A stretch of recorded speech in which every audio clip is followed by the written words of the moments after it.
No vídeo anterior começamos a estudar as 7 trombetas, que são o pagamento de Deus contra os 3 grupos, que perseguem a igreja desde a sua fundação. E estudamos as primeiras 4 trombetas. A primeira trombeta, o granizo com fogo misturado com sangue, representa as guerras judaicas, que foram o castigo contra os judeus, aqui representadas pela terça parte das árvores. A erva verde é símbolo de alimento e sustento, e diz que toda a grama verde foi queimada, representando a fome sofrida durante o cerco. Falamos disso quando estudamos o sermão profético de Jesus Cristo, sobre como os que estavam no poder monopolizaram todos os suprimentos dentro de Jerusalém, tirando à força o sustento dos mais fracos. E como nas suas lutas internas os diferentes lados destruíram as provisões, que cada um tinha acumulado desta forma para poder resistir ao cerco. Assim a fome se espalhou, até chegar ao ponto em que as mães comiam seus próprios filhos. A segunda trombeta, onde algo semelhante a uma montanha em chamas é atirado ao mar, representa as invasões bárbaras, que foram dilacerando o Império Romano até chegarmos à terceira trombeta, que põe fim ao Império Romano Ocidental. A segunda trombeta começa com os visigodos, e chega ao fim com os vândalos e a destruição da frota romana no ano 468. Essa, como dissemos, é a maior vitória naval da história da humanidade. Haverá outras batalhas navais que duraram muito mais tempo e nas quais muitas pessoas morreram, mas não há nenhuma outra batalha naval, na história, em que um lado tenha destruído tantos navios inimigos. Em qualquer outra batalha da história, você pode somar os navios destruídos de todos os lados envolvidos, e nenhum deles alcançará sequer metade dos navios romanos que os vândalos destruíram em 468. A terceira trombeta, a estrela que cai do céu ardendo como uma tocha, e que cai sobre os rios e fontes de água, e os transforma em absinto, representa os Érulos que desferem o golpe final no Império Romano Ocidental.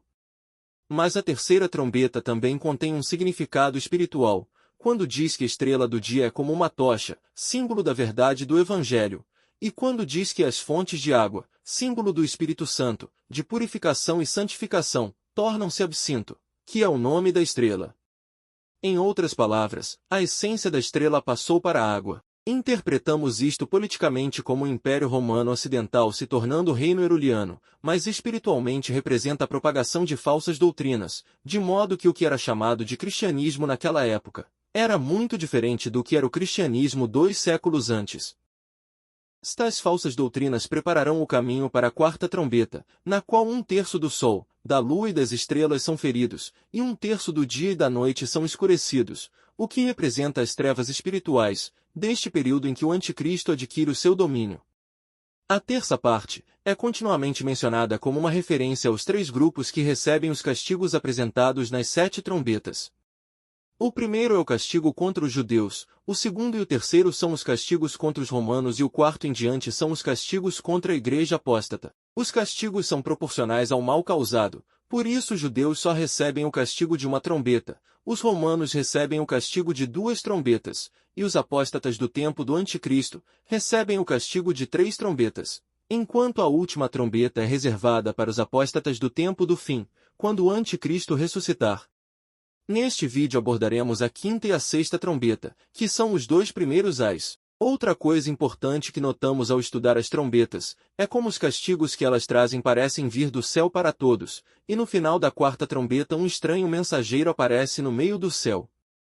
A maioria das versões diz um anjo, mas a tradução correta é uma águia ou um abutre, mas embora a tradução, anjo, esteja incorreta, a verdade é que aquela águia ou abutre representam um anjo, mas não um anjo de Deus. Esses já estão todos representados pelos 7 anjos. Aquela águia ou abutre no meio do céu, representa um anjo caído, um demônio, revelando assim quem é o verdadeiro responsável por trás de todo o mal que as 7 trombetas trazem e que parece vir do céu. Apocalipse 9, versículo 1. E o quinto anjo tocou sua trombeta, e viu uma estrela cair do céu para a terra. Na verdade, o texto original diz que havia uma estrela que caiu do céu. Esta estrela não é vista caindo como a mencionada na terceira trombeta, ela é apresentada como já tendo caído na terra e recebeu a chave do abismo. Ele diz que recebeu a chave. Aquela estrela já caída não tinha a chave não lhe pertencia, ele não a possuía, mas lhe foi dada. Ou seja, o poder ou autoridade representado pela chave não era intrinsecamente dele, foi-lhe concedido, da mesma forma que o diabo não poderia fazer nada contra Jó, até que Deus o permitisse. Obviamente a estrela caída é o diabo, mas esse é o personagem oculto que move os cordões da marionete. A figura histórica visível representada por essa estrela caída é Osman o Otomano I, fundador da dinastia otomana e do Império Otomano. A palavra grega para abismo é abusso, que significa literalmente poço ou lugar sem fundo, ou poço do abismo. Essa é a mesma palavra usada na Septuaginta, em Gênesis 2, para designar o oceano primitivo que cobria toda a terra antes do início da semana da criação. E no capítulo 41 de Jó, é usado para os mares onde habita o Leviatã. Estamos, portanto, falando do mar, símbolo das nações, das multidões e dos povos. Versículo 2: E abriu o poço do abismo, e fumaça subiu do poço, como a fumaça de uma grande fornalha, e o sol e o ar foram escurecidos pela fumaça do poço. Se o mar representa as multidões de pessoas, nações e cidades, esperaríamos que ao abrir as profundezas do mar, o que sairia seriam precisamente essas multidões de pessoas, e é isso que sairá. Já dissemos que as estrelas representam Osman I, por isso é óbvio que o que há de sair do poço, isto é, de entre as multidões de povos e nações, são os otomanos. Mas ainda assim, antes que essas multidões partam, ele diz que sobe uma fumaça que obscurece o sol e o ar. Já sabemos o significado das trevas, pois já vimos na quarta trombeta. Novamente, não estamos falando de escuridão literal aqui, mas sim de escuridão espiritual. Existem erros e falsas doutrinas que precedem a ascensão do Império Otomano, e estamos a falar da religião muçulmana. É necessário que entendamos que embora o anticristo tenha surgido através da obra de Satanás, o inimigo que Deus usa nesta quinta trombeta para punir os cristãos apóstatas, também surge através da obra de Satanás. E tenho certeza de que alguns argumentarão contra o que estou dizendo, usando as palavras do próprio Cristo, que um reino dividido contra si mesmo não subsiste. E como é possível que Satanás levante o anticristo e também levante um inimigo para lutar contra o anticristo? Se há alguém que pensa assim, digo-lhe que está errado em extrapolar as palavras de Cristo e aplicá-las aqui. Para nós, pode parecer que diferentes religiões competem entre si, mas no final o erro é um erro, não importa a forma que assuma. Para nós pode parecer que todas as diferentes religiões competem entre si, mas quer seja o cristianismo apóstata, quer seja o islamismo, quer seja o budismo, quer seja o hinduísmo, quer seja o espiritismo, quer seja a nova era, a cientologia, quer seja a astrologia, quer seja os discos voadores, quer seja Nostradamus, quer sejam as profecias maias, quer seja o naturalismo, o evolucionismo ou o ateísmo, Satanás não se importa muito com o que acreditamos, desde que não seja verdade. É exatamente o oposto. Quanto mais religiões falsas existirem, melhor será para o plano de Satanás, porque mais difícil será para as pessoas encontrarem a verdade e acreditarem nela. Muitos pensam que todas as religiões são caminhos diferentes, que levam ao mesmo fim. Mas isso é uma meia-verdade, porque na realidade só existem dois caminhos, um estreito, que poucos encontram e que leva à vida eterna. E todas as outras estradas são apenas faixas dentro da outra estrada, a mais larga. E sim, todos esses outros caminhos levam ao mesmo fim. Mas como ele diz, há caminhos que parecem retos aos homens, mas no final são caminhos de morte, e esse é o fim de todos esses outros caminhos. O diabo é o instigador de todos os erros. Porque como dizia uma canção, esta terra está cheia de gente, e cada uma carrega um mundo na mente. E o diabo preparou uma religião, uma crença, uma filosofia para todos os gostos. Ele não se importa em qual você quer acreditar, desde que não seja verdade. Além disso, ninguém deveria ficar impressionado com o fato de dois poderes, sob a influência do diabo, lutarem entre si. Bem, basicamente um dos temas principais de Daniel 11 é a luta entre a Igreja Católica e o Estado, para ver quem domina quem. Então a fumaça que escurece o ar e o sol, é o islamismo, que se junta às trevas do catolicismo da quarta trombeta. Mas desta vez não se diz em parte alguma que escuridão é parcial. Com a quinta trombeta, a escuridão se torna total. Porque onde a abominação desoladora do anticristo não pôde ser imposta, o islamismo dominaria agora. Assim, o cristianismo apóstata e o islamismo cobririam o mundo inteiro. E da fumaça saíram gafanhotos sobre toda a terra. Os gafanhotos são uma das pragas do Egito. Mas não estamos falando aqui de gafanhotos literais, mas sim dos turcos otomanos. Isaías 40 verso 22 diz que Deus está sentado no globo da terra, cujos habitantes são como gafanhotos. Eles não são gafanhotos literais, dos quais esta quinta trombeta nos fala. Gafanhotos são pessoas. São os turcos otomanos. Mas assim como a quarta igreja e o quarto selo cobrem um período muito longo de quase 1000 anos, a quarta trombeta cobre um longo período em que muitas coisas acontecem.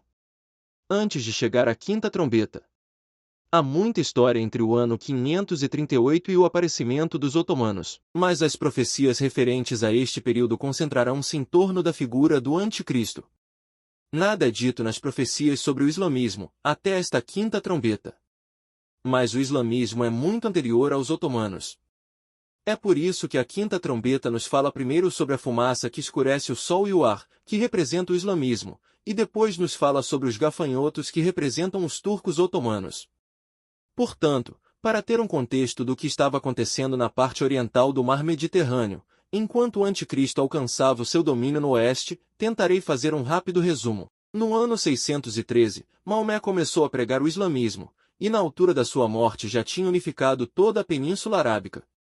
Seus sucessores continuaram a expansão através do norte da África e na Ásia, conquistaram a Pérsia e tomaram a Síria do Império Romano Oriental, ou Império Bizantino.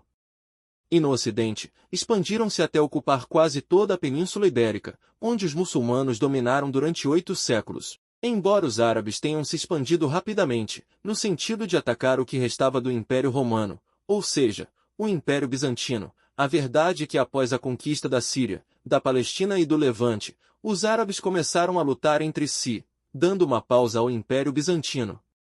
Portanto, não foram os árabes que destruíram o que restava do Império Romano. Entre o período da expansão árabe, até o momento em que os turcos entram em cena, os piores inimigos do Império Bizantino foram os imperadores inescrupulosos que o governaram. Havia uma oligarquia que procurava viver no luxo, enquanto o império empobrecia e o seu exército diminuía. Durante esse período, os bizantinos lutaram com os húngaros e os búlgaros. Mas da Ásia, de ambos os lados do Mar Negro, outro inimigo, os turcos, começou a chegar. Alguns chegaram do norte por volta do ano 1046 e outros do leste, e no ano de 1064 tomaram a Armênia do Império Bizantino. Mas esses turcos não são os turcos da quinta trombeta. Foi nessa época que começou a luta entre o bispo de Roma e o bispo de Constantinopla, que resultou no grande cisma, que separou a Igreja Católica Romana da Igreja Ortodoxa Grega. Os turcos orientais continuaram a expandir-se e no ano de 1070 entraram em contato com os árabes, de quem adotariam o islamismo. Naquela época, o Império Bizantino estava tão atolado em lutas internas de sucessão e os soldados, e mercenários rebeldes, que os turcos se apropriaram cada vez mais de territórios na Ásia Menor, sem muita resistência dos bizantinos. E no ano de 1074, o imperador Miguel VII reconheceu os seus direitos sobre esses territórios, em troca da sua ajuda na sua luta contra soldados rebeldes e mercenários. Em 1078, Nicéforo III aliou-se aos turcos para atacar Constantinopla e derrubar Miguel VII. O próprio Nicéforo, logo depois acabou lutando contra os turcos. No ano de 1094, o imperador bizantino Aleixo I, que havia deposto Nicéforo, enviou uma embaixada ao Ocidente para pedir ajuda, o que levou o Papa Urbano II a proclamar a Primeira Cruzada no Oriente, no ano de 1095. Essa primeira cruzada terminou com a recuperação de grande parte da Ásia Menor pelo Império Bizantino, o estabelecimento de vários estados cristãos na Síria e no Levante, e a fundação do Reino de Jerusalém em 1099. Após a morte de Aleixo, em 1118, seu filho João II expandiu ainda mais o Império Bizantino, tomando mais território dos turcos. As relações entre o Império Bizantino e os estados cristãos na Síria começaram a deteriorar-se. João II foi sucedido no ano de 1143 pelo seu filho Manuel I, em cujos dias ocorreu a Segunda Cruzada. Manuel derrotou os sérvios, tomou grande parte do seu território aos húngaros e derrotou os turcos, tornando-os seus vassalos. Mas após a morte de Manuel I, o Império Bizantino ficou mais uma vez à mercê de imperadores incompetentes, que levaram o império de volta ao declínio. No ano de 1199 começou a ser organizada a Quarta Cruzada, e foi tão mal organizada que em vez de ser uma cruzada contra os muçulmanos, acabou sendo uma cruzada contra os católicos. Assim, em julho de 1203, os cruzados atacaram e tomaram Constantinopla, e após o fracasso das negociações com os imperadores, em abril de 1204, atacaram e tomaram novamente a cidade, mas desta vez estabeleceram um novo governo latino, que durou até agosto de 1261, quando os gregos tiveram que reconquistar Constantinopla dos latinos, mas o Império Bizantino nunca mais se recuperaria. A partir desse resumo, a coisa mais importante a ter em mente é que o islamismo já existia, muito antes da quinta trombeta soar, e que os turcos já estavam na vizinhança há alguns séculos. Talvez por isso falemos de estrela caída, porque é um inimigo que já estava presente. A quinta trombeta não nos fala sobre os turcos quando apareceram em torno do Império Bizantino, mas sobre a expansão dos turcos depois que os cristãos iniciaram as cruzadas e conseguiram conquistar toda a costa asiática do Mediterrâneo, e mesmo depois que o curdo Saladino alcançou uma nova onda de expansão árabe. Além do mais, até os próprios árabes serão vítimas da expansão turca. Como já dissemos, a quinta trombeta representa especificamente a expansão dos turcos otomanos. Mas tal como no ano 538, o anticristo não apareceu de repente com todo o seu poder, mas emergiu como um pequeno chifre que cresceu. Os otomanos também não aparecem de repente com todo o seu poder quando entram em cena, eles eram apenas uma pequena tribo entre todas as tribos turcas. O versículo 3 continua dizendo, e foi-lhes dado poder, assim como os escorpiões da terra têm poder. Os gafanhotos normalmente não atacam os humanos, mas afirma-se que esses gafanhotos têm veneno de escorpião e os escorpiões não evitam picar os humanos. Mas caso alguém tenha a menor dúvida de que esses gafanhotos surgem não para prejudicar as plantas, mas os seres humanos, versículo 4 acrescenta, foram ordenados a não prejudicar a grama da terra, nem a qualquer coisa verde, nem a nenhuma árvore, mas somente aos homens. Os gafanhotos destroem a vegetação, não as pessoas, mas esses gafanhotos são ordenados a não prejudicar nenhuma coisa verde. Os seus ataques devem ser dirigidos apenas contra os ímpios, que não têm o sinal de Deus na testa. Esta é uma referência ao que já estudamos a respeito de 144.000. Nas profecias as árvores simbolizam os seres humanos, mas aqui não parece que seja esse o caso, a menos que aqui as árvores representem seres humanos que têm o sinal de Deus na testa. Versículo 5. E foi-lhes dito para não matá-los, mas atormentá-los durante 5 meses, e o tormento deles era como o tormento de um escorpião quando fere um homem. E naqueles dias os homens procurarão a morte, e não a encontrarão, e desejarão morrer, e a morte fugirá deles. Diz que esses escorpiões podem atormentar os homens durante 5 meses. Aqui há um período profético, de 5 meses, e falaremos sobre esses 5 meses depois. Mas também é dito que lhes foi dado que não deveriam ser mortos, que os homens deveriam procurar a morte e não a encontrariam, e que desejariam morrer, mas a morte fugirá deles. Há uma ênfase aqui. 3 vezes é dito que não haveria morte. Obviamente, na guerra sempre há mortes. Quando diz morte, não se refere à morte de indivíduos, mas ao desaparecimento total daqueles que recebem o castigo, que é o cristianismo apóstata, o povo que aceitou o bispo de Roma e não só acreditou, mas obedeceu à abominação desoladora que ele criou, mas também o apoiou com a sua riqueza e poder militar. Quando as pragas de gafanhotos chegam, cobrem todo o campo. Agora imagine gafanhotos que não danificam as colheitas ou as árvores, mas as pessoas, e que não as devoram, mas antes as atormentam, picando-as continuamente com as suas picadas de escorpião. Assim, os turcos otomanos são aqui descritos como um incômodo contínuo que não causa morte, isto é, o desaparecimento dos estados católicos, mas faz com que as pessoas, cristãos apóstatas, odeiem as suas próprias vidas. E foi-lhes dado não matá-los, mas atormentá-los durante 5 meses. 5 meses com 30 dias por mês equivalem a 150 dias, o que se traduz em 150 anos. Essa é a duração desta quinta trombeta. Mas quando começam esses 150 anos? Para saber isto devemos ir às origens do Império Otomano. O nome otomano vem de Osman ou Otan I. Como dissemos, Tadi Osman I, foi apenas uma das muitas tribos turcas que se mudaram para os arredores do Império Bizantino, ao saber da expansão dos mongóis. Na verdade, foi uma das tribos mais recentes, pois foi o seu pai quem a conduziu da Ásia Central à Ásia Menor, logo ao sul do Bósforo. Portanto, eles estavam lá há apenas uma década quando Osman I sucedeu a seu pai em maio de 1281. Mas essa não é a data de início dos 150 anos. Os 150 anos começam quando os otomanos começam a atormentar os cristãos. O pai de Osman I havia sido vassalo dos turcos seljúcidas, mas ao assumir o comando, Osman proclamou sua autonomia em 1290. Mas esse também não é o ano inicial dos 150 anos, já que a partir de 1290 Osman começa a lutar e subjugar não os cristãos, mas as outras tribos turcas ao seu redor. Mas em 27 de julho de 1299, ele enfrentou e derrotou o exército bizantino na Batalha de Bafeia. Essa é a data em que começam os 150 anos. Agora, se você pesquisar na Wikipédia, você verá que a Batalha de Bafeia ocorreu no ano de 1302. Não é assim. Não acredite em tudo que aparece na internet. Qualquer pessoa pode criar uma conta na Wikipédia e editar a história como quiser, sem ser historiador.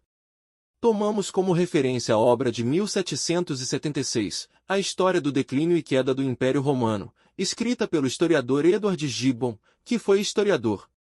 Uma ideia difundida entre os protestantes é que estes gafanhotos, que representam helicópteros, fazem parte de uma suposta guerra, durante os supostos 7 anos de governo do Anticristo, que supostamente envolverá a Rússia e a China.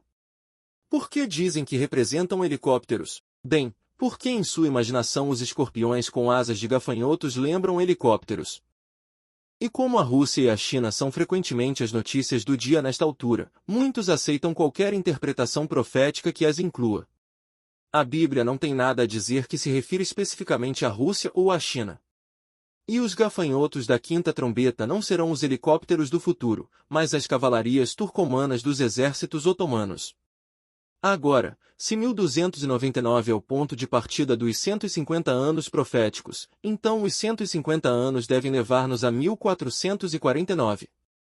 O que aconteceu em 1449? Nada realmente.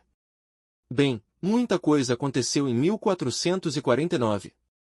Por exemplo, em 1449 o último imperador dos bizantinos foi coroado. O que quero dizer é que os 150 anos são a duração da quinta trombeta. Mas a sexta trombeta continuará a falar-nos dos otomanos e dar-nos a outro tempo profético que deverá ser acrescentado aos 150 anos desta quinta trombeta. E é a soma dos dois tempos proféticos que nos dará uma data que a profecia quer destacar. Os 150 anos são algo semelhante às 7 semanas de Daniel 9, que por si só, não são de grande importância, mas quando somadas às 62 semanas, as coisas mudam. A quinta trombeta, com seus 150 anos, apresenta o surgimento e a formação do Império Otomano, que durante esses 150 anos conseguiu dominar toda a Ásia Menor e tudo ao redor da cidade de Constantinopla. Mas o quinto selo enfatiza bem que ele atormentaria, mas não mataria. E por que os turcos cercaram Constantinopla durante quase um século sem desferir o golpe final? Porque em 1402, os otomanos entraram em guerra com outras tribos turcas no Oriente Médio e mexeram com uma tribo que era vassala de ninguém menos que o turco-mongol Tamerlão, o Terrível. Isso fez com que o sultão otomano fosse derrotado e capturado por Tamerlão, e que Tamerlão tomasse quase toda a Ásia Menor dos otomanos, e os filhos do sultão otomano começassem a lutar entre si para ver quem seria o próximo sultão. Mas, mesmo com tudo o que aconteceu em todo o Império Otomano, os europeus não conseguiram derrotar os otomanos e livrar-se deles, mas os otomanos continuaram a atormentá-los, embora sem os destruir.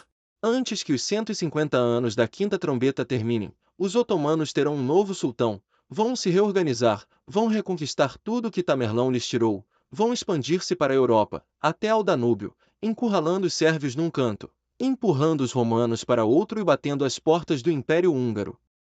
Haverá também várias cruzadas contra os otomanos durante esses 150 anos, nenhuma das quais irá deter os otomanos.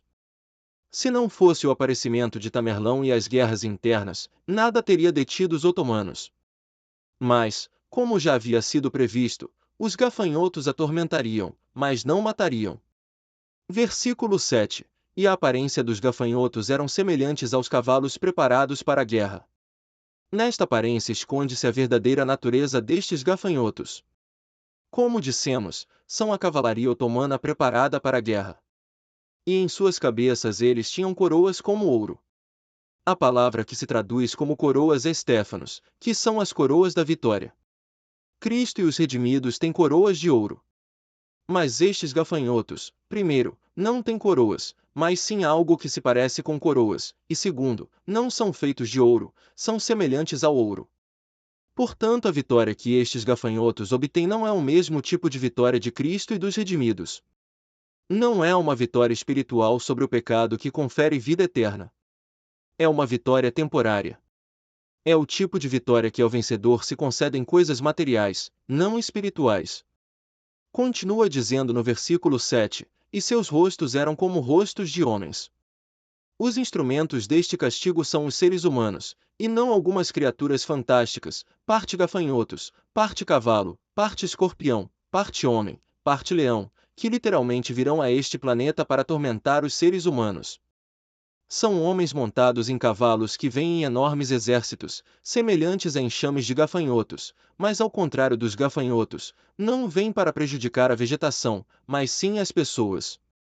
Versículo 8. E tinham cabelos como cabelos de mulher. Já sabemos o que as mulheres simbolizam em profecia. E aqui acrescentasse o detalhe de que tinham cabelos de mulher, para indicar que há um aspecto religioso envolvido neste assunto, pois nos fala das vitórias dos turcos otomanos que adotaram o islamismo, sobre os cristãos apóstatas. Embora o islamismo seja uma religião criada a partir de coisas do catolicismo e do judaísmo, não é uma religião cristã como tal. É por isso que só se diz que tinham cabelos de mulher. E os seus dentes eram como dentes de leão. Também já sabemos o que os leões representam. Os leões são um símbolo de força e ferocidade. Versículo 9. E tinham couraças como couraças de ferro. Ferro também é um símbolo de força. É o metal usado em Daniel para representar Roma, e agora é usado para representar o reino que acabará com o que resta do Império Romano e que durará muitos séculos. E o rugido de suas asas é como ruído de carros, que com muitos cavalos correm para a batalha. Os cavalos são mencionados novamente. Muitos se concentram no barulho das asas, para dizer que são helicópteros ou qualquer outra coisa menos cavalos, mas os helicópteros não são a única coisa que faz barulho, também as carruagens com muitos cavalos que correm para a batalha, fazem barulho. Versículo 10. E eles tinham caudas como as dos escorpiões, e tinham ferrões nas caudas, e seu poder era prejudicar os homens por 5 meses. Novamente falamos das caudas dos escorpiões e novamente falamos dos 5 meses, que são 150 anos de duração da quinta trombeta. E eles têm como rei o anjo do abismo, cujo nome em hebraico é Abaddon, que significa ruína ou destruição, e em grego Apollyon, que significa destruidor. Este anjo ou mensageiro do abismo é a mesma estrela caída que já identificamos, a qual foi dada a chave do abismo. É por isso que ele é chamado de anjo do abismo, porque lhe foi dada a chave do abismo. Em Provérbios 30 verso 27 diz, que os gafanhotos não têm rei e saem todos em grupos. Porém, estes gafanhotos da quinta trombeta têm sim um rei, é o anjo do abismo. Esse anjo do abismo é Osman I, o fundador do Império Otomano. Seu primeiro ataque contra o Império Bizantino, que Edward Gibbon ter ocorrido em 27 de julho de 1299, marca o início do período de tormento de 5 meses, os 150 anos. Versículo 12. O primeiro aí já passou. Eis que depois destas coisas vem mais 2 ais. E o sexto anjo tocou a trombeta, e ouvi a voz das 4 pontas do altar de ouro que estava diante de Deus. Ele está falando do mesmo altar onde o anjo ofereceu as orações dos santos. E se a voz vem do altar e é Cristo quem está ao lado do altar, então essa voz é a voz de Cristo, dizendo ao sexto anjo que tinha a trombeta, solta os 4 anjos que estavam presos no grande rio Eufrates. E os 4 anjos que estavam preparados para a hora, e dia, e mês, e ano, foram soltos para matar a terça parte dos homens. Estes 4 anjos mencionados aqui não são os mesmos que João tinha visto antes, sobre os 4 pontos cardeais, que tinham poder para impedir que os ventos soprassem. Esses 4 anjos impedem a destruição, além disso tinham poder mundial. Mas os 4 anjos aqui apresentados não existem para impedir a destruição, mas sim para causá-la e, além disso, o seu poder não é mundial, mas tem sido limitado a uma área geográfica específica. Na quinta trombeta vimos gafanhotos vindo não para destruir, mas para atormentar, mas agora nesta sexta trombeta não é dito que haverá apenas tormento, mas o versículo 15 diz claramente, para matar a terça parte dos homens. Alguns relacionam os 4 anjos aos 4 sultanatos em que o Império Otomano foi dividido, que são Alepo, Iconio, Damasco e Bagdá. Acredito que identificar quem são esses 4 anjos, ou melhor, mensageiros, ou melhor ainda, mensageiros da destruição, identificá-los é irrelevante. Além disso, não me parece que a profecia contenha a intenção de identificarmos esses 4 mensageiros, pois o que importa não são eles, mas o seu trabalho. Disse que são 4, não porque sejam especificamente 4, mas por causa do que o número 4 representa. Na Bíblia, o número 4 tem um significado semelhante ao número 7. Tanto o número 4, quanto a figura quadrada representam a perfeição, algo completo que não carece de nada. Neste caso, esses 4 mensageiros da destruição, embora como já dissemos, tenham o poder limitado a uma determinada área geográfica, o número 4 representa que vão cobri-la total e completamente, nada lhes vai escapar. Embora o Império Húngaro seja o reino fronteiriço do Império Otomano. Esta sexta trombeta, como a quinta, é o castigo contra o cristianismo apóstata que tem perseguido e matado os verdadeiros cristãos, durante a Idade Média. E essa punição não se limitará ao Império Húngaro. Todas as nações da Europa que continuaram a apoiar a Igreja de Roma durante o período desta sexta trombeta, por mais distantes que estivessem do Império Otomano, sofrerão por causa da sexta trombeta, uma vez que todas investiram as suas riquezas e os seus exércitos nas cruzadas contra os otomanos e sofreram as consequências. Aqui também falamos novamente da terça parte, já falamos sobre isso. As 7 trombetas são os castigos prévios de Deus contra os perseguidores do seu povo, que foram 3, os judeus, os romanos, os pagãos e o cristianismo apóstata. É por isso que se menciona continuamente a terça parte, porque cada punição é dirigida a um desses 3 grupos. O versículo 15 também diz que aqueles 4 anjos foram preparados para a hora, dia, mês e ano. Essa hora, dia, mês e ano é o segundo tempo profético, que deve ser acrescentado aos 150 anos da quinta trombeta. Um ano tem 360 dias. Lembre-se que sempre usamos o calendário lunar, que é o usado na Bíblia e não o calendário solar, que não vem da Bíblia, mas dos romanos. 360 dias no tempo profético equivalem a 360 anos. Um mês lunar tem 30 dias, no tempo profético são 30 anos. Um dia é um ano, e uma hora é a 24ª parte do dia, em tempo profético seria a 24ª parte do ano, que são 15 dias literalmente, de modo que a hora, o dia, o mês e o ano, são 391 anos e 15 dias, que somados aos 150 anos da quinta trombeta nos dão 541 anos e 15 dias. Já sabemos que o ponto de partida é 27 de julho de 1299, mas se você quiser saber que evento ocorreu na história, cuja data a profecia indica, terá que esperar até estudarmos a visão do anjo parado com um pé na terra e outro no mar, e com um livrinho aberto na mão. Versículo 16. E o número do exército dos cavaleiros era de 200 milhões, e ouvi o número deles. Os 4 mensageiros executam suas punições por meio de um grande exército de cavalaria. O número dado não deve ser entendido como um número literal, não é literalmente 200 milhões, mas é apenas um número que representa o enorme número de soldados e cavaleiros por meio dos quais os 4 mensageiros punirão o anticristo e os estados que o apoiam. Versículo 17. E então vi os cavalos em visão, e aqueles que estavam montados neles, que tinham couraças de fogo, de jacinto e de enxofre. Os cavaleiros do capítulo 5 tinham armaduras de ferro, símbolo de força, mas estes têm armaduras de fogo, jacinto e enxofre. E embora já tenhamos falado no vídeo anterior sobre o que representa o fogo, quando dizemos jacinto nos dão a entender que não estamos falando dos materiais de que é feita a armadura, mas sim das cores. O fogo representa a cor vermelha ou laranja, o jacinto é a cor turquesa e o enxofre representa a cor amarela, sem dúvida uma referência aos uniformes coloridos dos otomanos, especialmente da Guarda Real. Ou as cabeças dos cavalos eram como cabeças de leões, novamente o símbolo de ferocidade e força. E de suas bocas saía fogo, fumaça e enxofre. Alguns veem o fogo, a fumaça e o enxofre como uma referência ao uso de pólvora e armas de fogo que começou naquela época, e certamente um rifle disparado por um soldado a cavalo pareceria à distância, como se fogo tivesse saído da boca do cavalo. Mas também fogo, fumaça e enxofre são paralelos ao fogo, jacinto e enxofre. No versículo 18 desta praga, 1/3 dos homens foi morto, e repete uma vez mais o fogo, a fumaça e o enxofre que saíam de suas bocas. Durante os primeiros 150 anos da quinta trombeta, as bombas foram introduzidas pelos europeus no campo de batalha, mas agora na sexta trombeta, os turcos também têm armas de fogo à sua disposição. Como já disse, fogo, fumaça e enxofre são paralelos ao fogo, jacinto e enxofre, uma referência ao fato de que quem traz a praga são os vestidos de fogo, jacinto e enxofre.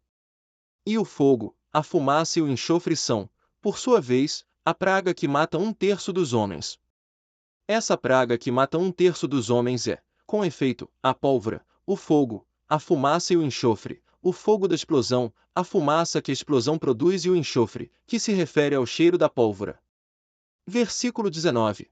Porque o seu poder está na sua boca e nas suas caudas, porque as suas caudas eram como serpentes, e eles tinham cabeça, e com ela faziam mal. Assim como acontece com os gafanhotos da quinta trombeta, muitos interpretam isso literalmente, dizendo que criaturas com cabeça de leão e cauda de cobra virão para punir os pecadores, e claro, para eles isso ainda está no futuro, mas não é literal, nem está no futuro. Que tinham uma cabeça de leão na frente e uma cabeça de cobra atrás, o que ele quer dizer é que o que estas criaturas representam não é fácil de destruir. Durante os pouco mais de 3 séculos que compreendem o período desta sexta trombeta, o Império Otomano atingirá a sua expansão máxima. Durante 391 anos e 15 dias da sexta trombeta, os turcos serão uma força com uma cabeça na frente e atrás, que os europeus não saberão derrotar. Versículo 20. E os outros homens que não foram mortos com estas pragas, ainda não se arrependeram das obras de suas mãos, para que não adorassem demônios, e imagens de ouro, e de prata, e de bronze, e de pedra, e de madeira, que não podem ver, nem ouvir, nem andar, e não se arrependeram dos seus homicídios, nem das suas feitiçarias, nem da sua fornicação, nem dos seus furtos. O versículo 20 é uma crítica direta à idolatria do catolicismo, ou como já dissemos, os turcos adotaram o islamismo, que é o que podemos chamar de religião iconoclasta, enquanto por outro lado, os católicos apareceram no campo de batalha com suas cruzes, suas virgens, seus santos padroeiros, apenas para serem derrotados vez após vez, mostrando que suas cruzes, virgens e santos são vaidades que não têm poder para salvar, nem mesmo no campo de batalha ou espiritualmente. Mas com tudo isso, a passagem diz que eles não se arrependeram das obras de suas mãos, de modo que adoram demônios, e imagens de ouro, e de prata, e de bronze, e de pedra, e de madeira, que não podem ver, nem ouvir, nem andar. Mas a idolatria não é a única coisa criticada na Igreja Católica. Ele diz que eles não se arrependeram dos seus assassinatos, nem das suas feitiçarias, nem da sua fornicação, nem dos seus roubos. Não se arrependeram dos seus assassinatos, ou seja, não se arrependeram das perseguições que desencadearam contra pessoas que eram melhores que eles. Nem se arrependeram da sua feitiçaria, isto é, das falsas doutrinas e superstições contrárias à Bíblia que abraçaram. Nem se arrependeram da sua fornicação. E isso é verdade tanto espiritualmente falando quanto literalmente. Espiritualmente refere-se à união da Igreja com o Estado, mas literalmente falando é uma referência à imoralidade sexual, da qual nem mesmo os próprios papas escaparam. Nem se arrependem dos seus roubos e trapaças, que não se limitam ao ato de roubar, mas incluem mentir, cobiçar e até matar para conseguir o que desejam. Esta sexta trombeta, como já dissemos, é, juntamente com a quinta trombeta, parte do castigo prévio que Deus enviou contra o cristianismo apóstata por perseguir os verdadeiros cristãos. Mas como acabamos de ver nestes últimos versículos, esse castigo prévio não produziu arrependimento.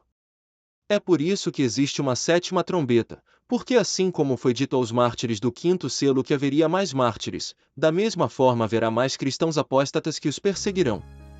A sétima trombeta está reservada para isso. Chegaremos a este ponto neste vídeo, mas no próximo vídeo não estudaremos a sétima trombeta, pois a próxima coisa que o livro do Apocalipse tem para nós é a visão do anjo parado com um pé na terra e outro no mar e com um livro aberto na mão. Até o próximo vídeo e que Deus os abençoe.